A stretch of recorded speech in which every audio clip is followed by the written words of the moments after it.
Hi guys, welcome back to my channel.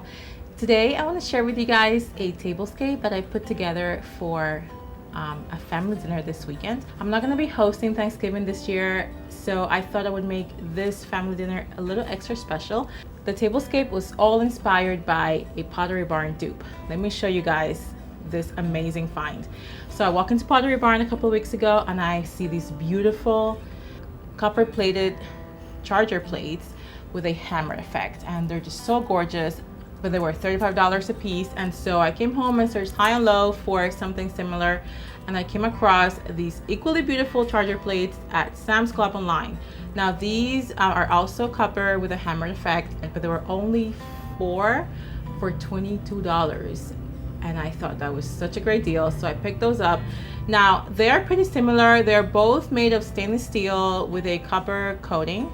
The only difference I can find really is the Pottery Barn ones do have a more imperfect, almost handmade look to the hammer effect, which is probably why you're paying $35. But the Sam's Club ones are a little more, or you can tell they're machine made, but they're still beautiful.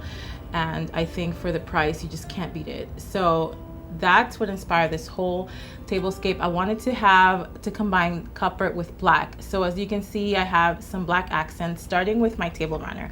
This table runner is sort of I would say is a bohemian style table runner, which you wouldn't expect that on a Thanksgiving tablescape, which is what I like. I think it's a bit of unexpected, and I love the macrame and the fringe at the end.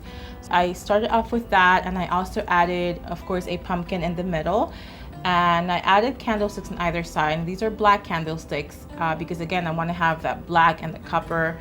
Now these are also another great find, you guys. These candlesticks are from IKEA, and they are 3 for $12.99, and they're actually really well made. They're metal, and they have a really nice weight to them. I then added some lamb's ear garland throughout and around the centerpiece, and I layered some florals and some greenery that I found at Hobby Lobby. So that completes the centerpiece. And for the plate settings, I started with those copper charger plates and just a simple white plate on top. I used the same napkins I've been using all season with that mint green. I brought in the black to the plate settings with ribbon, so I just tied some black and white ribbon around the napkins in a very loose, imperfect sort of way, just a simple knot, and then I just added the silverware right in the napkin in the ribbon, and that completes the table setting. I also made a couple of changes to the wall opposite from my dining table. I added some candlesticks on one side and of course pumpkins on the shelf, and I'm really liking the way the whole dining area is looking for this dinner party with my family. I hope you guys enjoyed this video. I hope you guys got some inspiration. I will see you guys on my next video.